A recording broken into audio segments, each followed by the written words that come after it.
I'm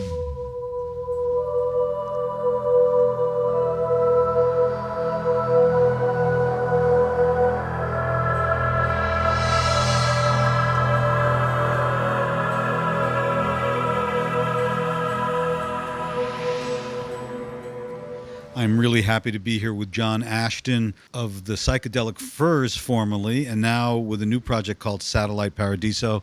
Good to see you, John. Good to talk with you. Nice to meet you too, Lauren. Let's talk about Satellite Paradiso, what the band is, what the name is about, because I find that fascinating too. But let's start with the band and how this project came to be. It came to be actually I started writing songs for this project unbeknowingly for this project around 94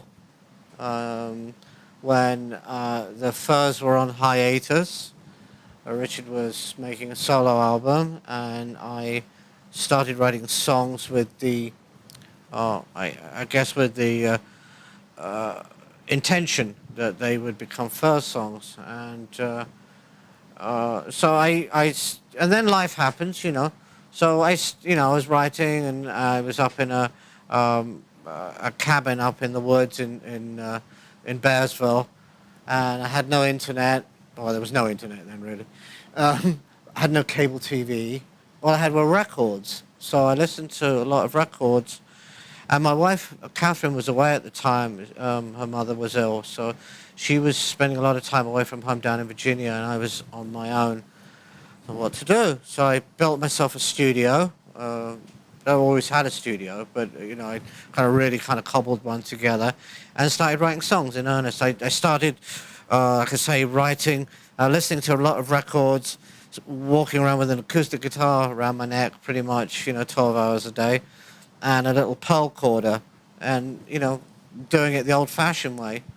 And then, once I put my studio together, I started, laying down some tracks, and I had a friend in Sarah Lee, the bass player, who we'd actually been neighbours in our first place we lived in Woodstock, and we got to know her, and I asked her if she'd be interested in playing on some of these tracks, and she was. Angelic, the one we just played in Soundcheck, was the first song I really wrote in that period, and she played bass on that.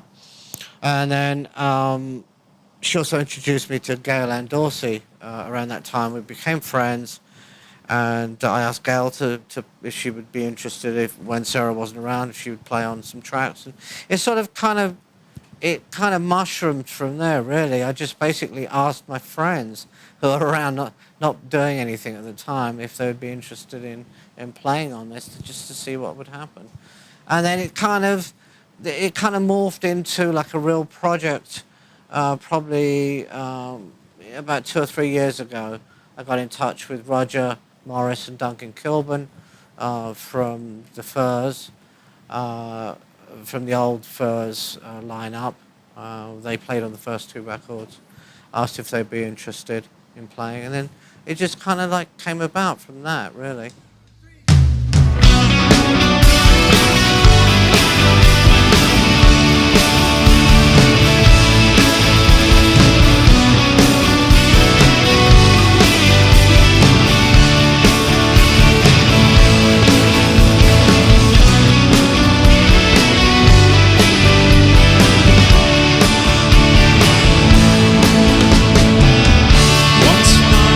And innocent, you took the narrow road with your hope and your faith all neatly in a row. But on the great dividing line between love and what you wish to find, you stumble and you fall. Looking past the treasures bare to a place that really isn't there. Fingers on the metal wheel with the blinding tapes of time that slips away. Angelic one, it's time to... I want to read something to you that was written in the Village Voice. I'm sure you've seen this, but I'm going to read it to you anyway. John Ashton unveils Satellite Paradiso, a long gestating all-star project that explores cosmological questions uniting science, nature, and temporality with a totalizing virtuosity. Yeah, that's a mouthful, isn't it? That's a mouthful, brother. Yeah, So, I'll take it. one of the things that I've always loved about you is your curiosity and your love of sound, of layers, Yeah. of sonics. Yeah. Songwriting is great. I know it means a lot to you. You've written a lot of great songs, but sound. Yeah. And it appears that this project, Satellite Paradiso, is a further exploration of that. So, talk a little bit about sound and why it touches you so deeply and what it means to you. I think that I would have these long, kind of philosophical arguments with Richard when we'd be on tour, whether spoken word was more powerful than music, and we kind of stalemated along the way. I think he probably would win as far as the spoken word goes. It's probably, you know, as powerful as sound. For me, because I'm not a wordsmith, I do enjoy words. I love, and I can appreciate great lyrics, and I always look for the sort of the hidden meaning in things. With sound, it's something that I find it moves me. I could start out with a basic riff, a simple, very, just playing an A chord, a drone, and layering something over the top of that. It's the mixture of the two sounds that are creating this other sound that, it's like the early blues records. When you listen to, like, say, some of the early, like, say, Little Walter stuff, or his harmonica comes in and it just covers everything, and then he stops playing, the band sort of like magically appears because of the fact that they had very few microphones, and everything was very compressed and very there was a lot of spill. And I like that. I don't like this very sort of like separated kind of everything in its little compartment. I like the way that sound tends to affect other sounds. It's like in a room when you're playing with a drummer, if he hits a certain, a kick drum or a low tom, that can resonate a guitar in a certain way.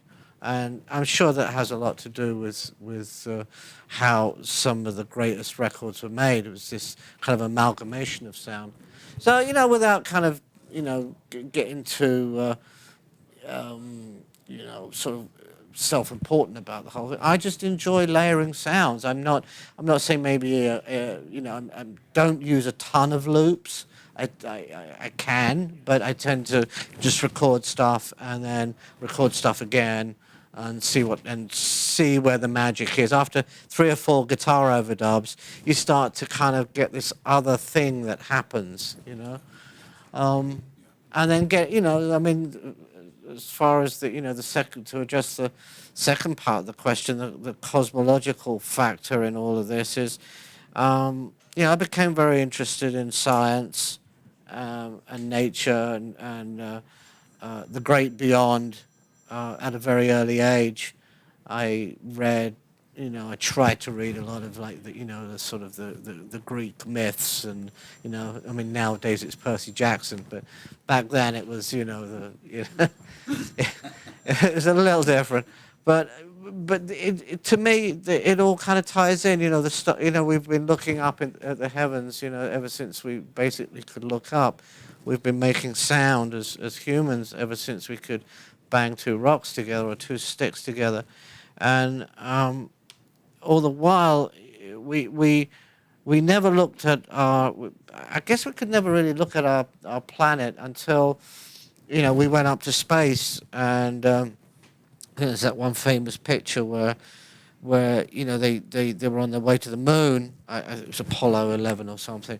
They were on their way to the moon, and they flipped the camera around and just to look, and they captured that iconic blue planet floating in space. And I think that blew a lot of minds. And I came to, I grew up in the era of the space race, and so for me to see that kind of thing on TV was quite, it happened quite a lot. I mean, I watched the moon landing, the lunar landing, and I was blown away. But it wasn't until I saw this piece of it's kind of a documentary that a bunch of filmmakers had put together, and it was really about kind of turning the cameras back on us and how we are as human beings, how we what we're doing to the earth, how we're doing it,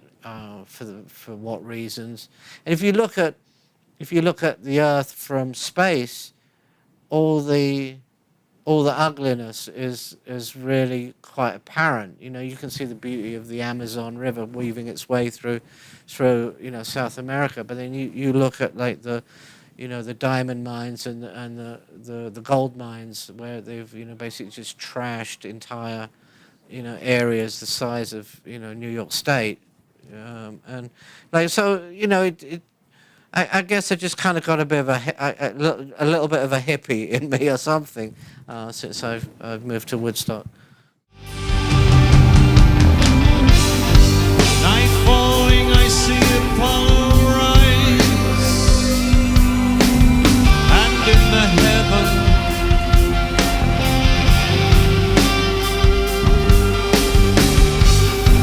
turn away with a heavy sigh. How can I touch the sky?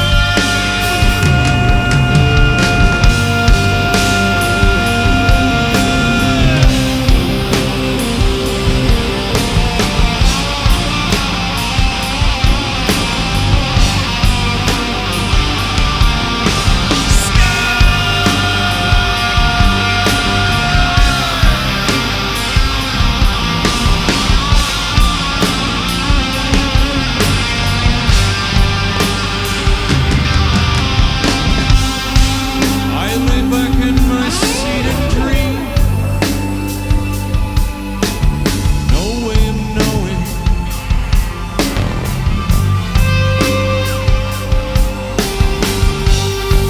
where this foreign train is taking me.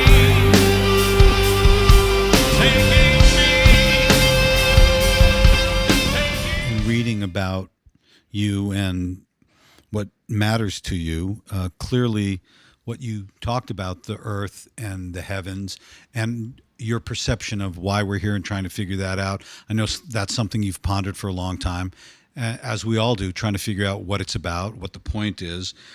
Paradiso from Dante's Divine Comedy, yes. of course, being an influence. But you also talked about the overview effect. Maybe you can speak of that sense of being up above and looking down. Well, that's the movie. That's the movie. It's called The Overview Effect. You can check it out. It's if you type in The Overview Effect.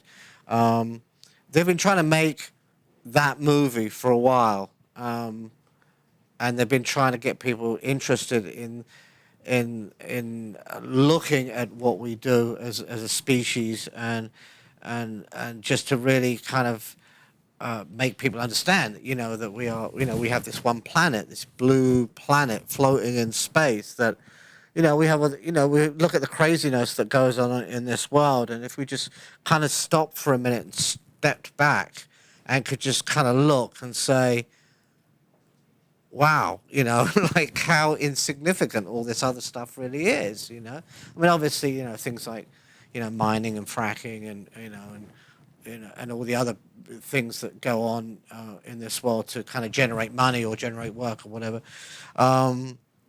I think and farming, the way and the wars that are being fought. It's crazy when you kind of think about, like, here's this moment when there's, like, if you're a spaceman and you kind of look back on Earth, at Earth, I think it has to change you. And I think that was the message, that once you've been up there and once you've looked back and seen this beautiful planet, You know, your life has changed forever. So some people, when some of the astronauts, and it carries on to this day to people that go up in the shuttle, cosmonauts that go up in the shuttle, astronauts, everybody that's had that sort of like overview effect of watched the Earth below and seeing how naturally how beautiful it is, and seeing and what we're actually doing to it ourselves for the sake of commerce. I think you kind of either have to go one or two ways. You have to kind of either go the scientific route, or you have to go in the spiritual route. I think there's no, you have to go somewhere. You have to kind of like, I don't know. Yeah, I guess you kind of have to like look at it for a minute and just stop and think, like this. This is my life. Look what's going on. Would you go up there if we could get you up there? Absolutely. Yeah. So we might need to put that together, John. Yeah, I would love to go up.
Let's talk about some songs for a minute. I'm going to take you back to the early Furs days, to Heaven, which I remember and loved from the very first minute I heard it. Do you miss playing those songs? Do you still play those songs? Would you ever play them with your current band? Yeah, we're going to play a couple of Furs tunes tonight. Which ones? I think we're going to play Only You and I, Forever Now.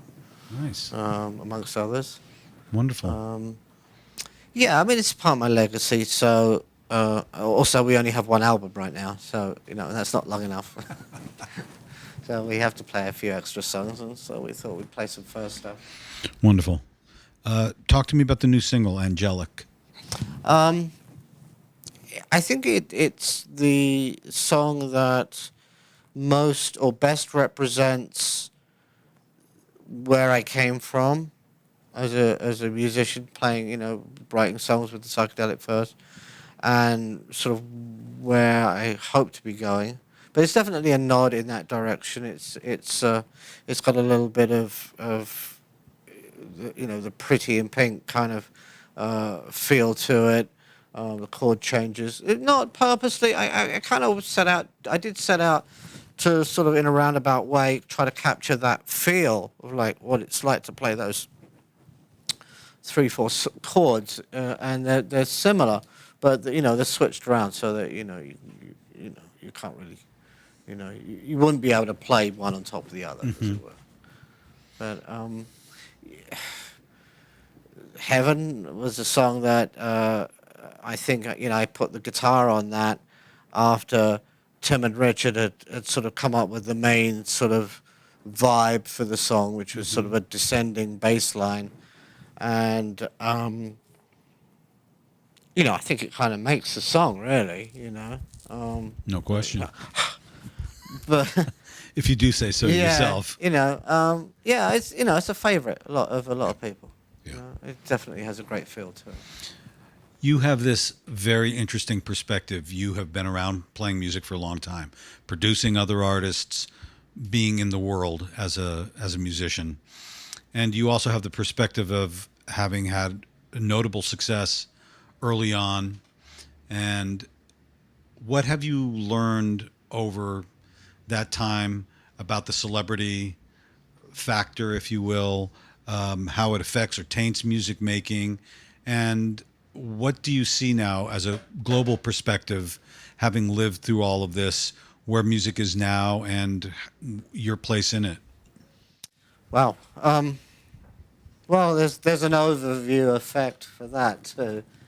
Indeed, there is. I obviously I met a lot of musicians and personalities while I was touring with the Furs, especially the first sort of 10 years or so. Got to meet a lot of different people, got to work with a lot of cool people too. Today's celebrity is, I guess it's a little different, I would say. It seems to be more, in some ways, a little bit more throwaway. It's very materialistic. Whereas, if you think of, say, someone like Abby Hoffman, who I met at the Gramercy Park Hotel, we talked about communism for 15 minutes and how the Clash were the only band that mattered. Right. You know, he wasn't. So I wish I could have heard that conversation. Yeah, that was a good one. That was a good one. Yeah. He was right. He was right. But when he came in, he was like a fireball. You know, he was like, "Hey, Furs, how are you? You know, let me tell you, the Clash. That's a band that he just tore right into us. You know, he didn't care about us. Yeah. And he was very, he had a mission, and it was to spread the word. Todd Rundgren was another interesting person. Andy Warhol was another one.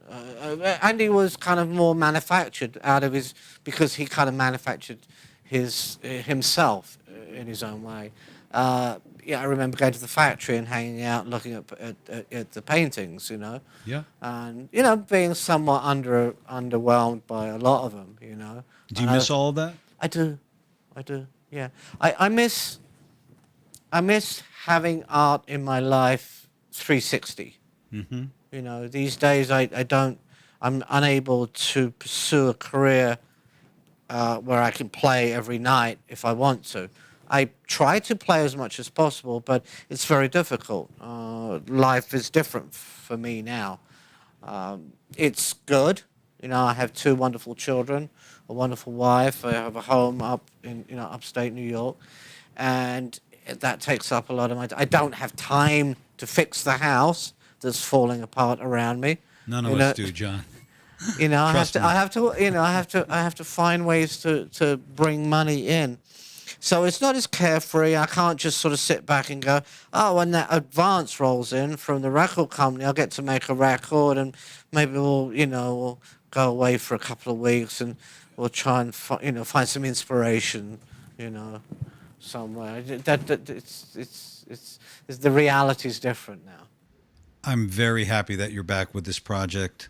I'm very happy that you're back making sounds, making noise, engaging. It's important, and it's important that the people who were there at the beginning continue to do what they do, to spread that message, to talk about the overview effect, to talk about a bigger picture. So I'm grateful to you for doing it, and looking forward to hearing you tonight. Thank you. Thanks very much. Yeah, it's really good to meet you. Nice to meet you too, Lauren.